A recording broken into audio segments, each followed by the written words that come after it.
ใครแล้วเงี้ยใครเงี้ย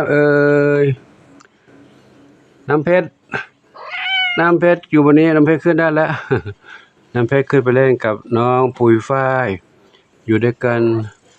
สงสัยจะต้องปลูกไม้เพิ่มแล้วมั้งเนาะชอบอยู่ข้างบนนะไม่ชอบอยู่กับพื้นเหรอดีกว่าถาดอาหารจะคว่ำลงมานี่ลูกเอาอาหารขึ้นไปข้างบนนู่นด้วยถาดอาหารจะคว่ำเนาะเดี๋ยวหาไม้มาเสริมแผ่นดีกว่าเนาะจะได้แข็งแรงเป็นไงบ้างลูก มาปูให้เขาอีก2 แผ่นจะได้กว้างขึ้นเนาะจะได้กว้างขึ้นเดินเล่นบนนั้นกันโอ้ยคอเคลียร์กันละโอเคละเดินเล่นบนนั้นกันเนาะเดี๋ยวปูไปทางโน้นก่อนนะลูกเด้อปูไปโน้นก่อนนะแบบจินตลาอยู่นี่เหรอจินตลา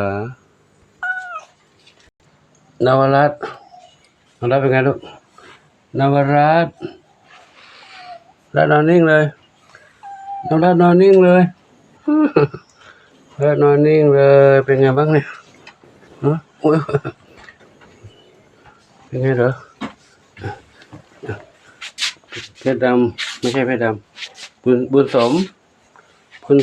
นวรัตน์บุญสม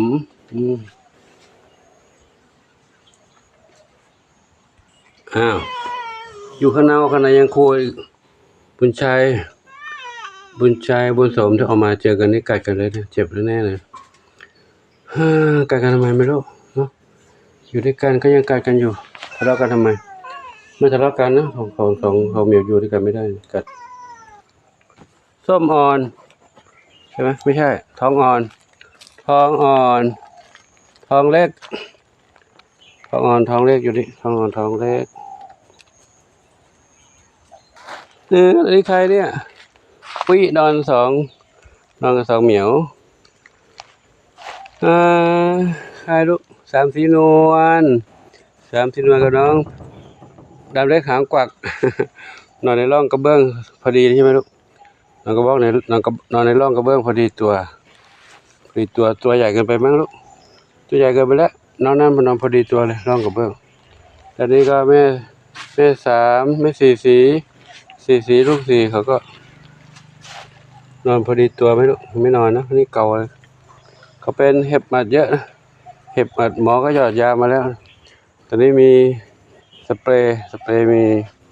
FC ส่งมาให้ก็พ่นแล้วเนี่ยก็ยังไม่หายแม่อะไรลูกให้หลวงปู่เล่นด้วยเหรอให้หลวงปู่เล่นด้วยให้หลวงปู่เล่นด้วย นอนสบายเลยแต่ลูกเล่นไม่ได้ลูกเล่นด้วยไม่ได้ขู่ลูกเขาก็เป็นภาพความน่ารักของน้องเหมียวนะยามเย็นยามบ่ายยามเย็นก็จะให้ดูทุกๆโอกาสที่มีเวลาได้ถ่ายให้ดูนะภาพอาจจะชัดเจนดูเห็นได้ครบบ้างอาจจะไม่เห็นได้ครบบ้างนะเนื่องจากน้องเหมียวก็อยู่คนละที่ละทางอยู่คนละถ้าได้เห็นหมดก็จะได้เห็น ถ้าไม่ได้เห็นหมดก็คงไม่เป็นไรเนาะผมก็พยายามทำนะให้ได้เห็นทุกๆเหมียวแหละแต่ถ้าว่า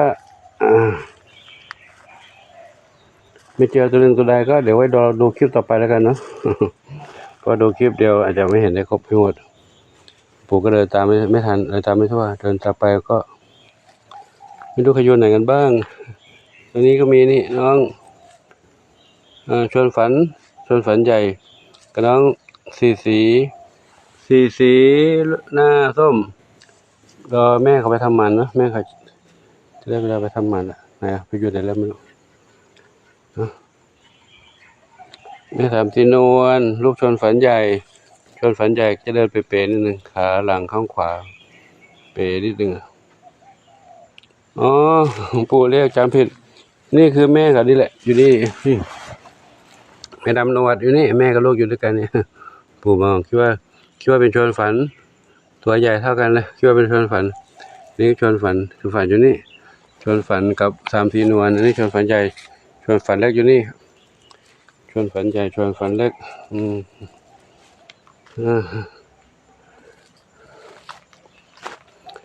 เหมียว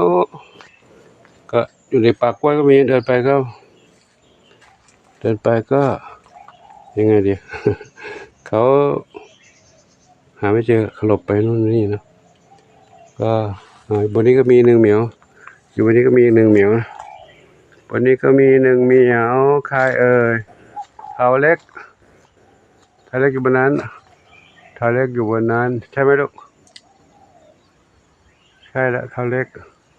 บัวก็มองไม่ค่อยเห็นแสงสะท้อนออกมาดูไม่รู้ว่าเป็นเหมียวเล็กหรือเหมียวใหญ่หรือว่าเป็นใครที่จะไปทำหมันก็คือน้องเทาไม่ใช่น้องดำหนวดแล้วก็น้องหนึ่งอนงไม่รู้ว่าตับโตหายได้ยังดีได้ยังไม่ได้ไปเช็คเดี๋ยวไปเช็คดูถ้าดีแล้วก็ทำถ้าไม่ดีก็ต้องกลับมารักษาต่อก็เดี๋ยวคิดเรื่องภูขออยู่ที่นี้ก่อนนะเด็กๆเขาอิ่มแล้วเขาก็เนี่ยอิ่มแล้วก็แต่งเนื้อแต่งตัวเล่นกับพักผ่อนกันแล้วช่วงนี้เขาไม่ค่อยได้เล่นกับหลวงปู่เท่าไหร่ละเขางอนเขาว่าหลวงปู่ไปเล่นกับน้องกระต่ายเยอะไปหน่อย ใช่ไหมลูกหลวงปู่ไปสนใจกระต่ายเลยไม่ได้มาสนใจหนูใช่ไหมลูกงอนเลยเนี่ยไม่เล่นกับหลวงปู่แล้วงอนเป็นด้วยงอนเป็นด้วยเหรองอนไม่สนใจแล้วหลวงปู่เรียกก็ไม่สนใจแล้วใช่ไหมเด็กน้อยงอนหลวงปู่แล้วเด็กน้อยงอนหลวงปู่แล้วตอนนี้ใครเข้านอนแล้วเหรอเข้านอนแล้วเพชรดำน้อยอยู่นี่เพชรดำน้อยจะนอนตรงนี้เพชรดำน้อยก็เป็นเหมียวมีอายุเท่าไหร่ละ3-4 ปีนะ3-4 ปีเพื่อนตรงนี้ผูกแล้วแต่เหมียวเขาขึ้นได้เดินได้อะไรลูกอยากคุยหลวงปู่ผิวหนังนะขนร่วงเยอะรักษาผิวพรรณรักษาขนก็ดีขึ้นมาบ้างแล้วแต่ก็ยังไม่เต็มเหมือนเมื่อก่อนเนาะว่าแหวงไปหน่อยครับหลวงปู่ขออยู่ที่ไว้เท่านี้ก่อนเนาะค่อยพบกันใหม่ในคลิปต่อไปขอความสุขจงมีแด่ทุกท่านทั่วกันทุกคนสาธุได้ไหม ลูกโคลูกว่าจะยุติแล้วไม่ได้ยุติเดี๋ยวดูน้องกระต่ายก่อนน้องกระต่ายนอนหลับสบายดีเนอะสบายดีกินกันเยอะกินเก่งถนนเข้านอนแล้วนั่นนะ นอนบนกระบะทรายเลยกระบะทรายธรรมชาติครับก็เดี๋ยวปู่ขอยุติสักพักนี้กันนะพบกันใหม่คลิปต่อไปขอความสุขจงมีแด่ทุกท่านทั่วกันทุกคนทุกท่านสาธุอายุวโนสุขังพระลัง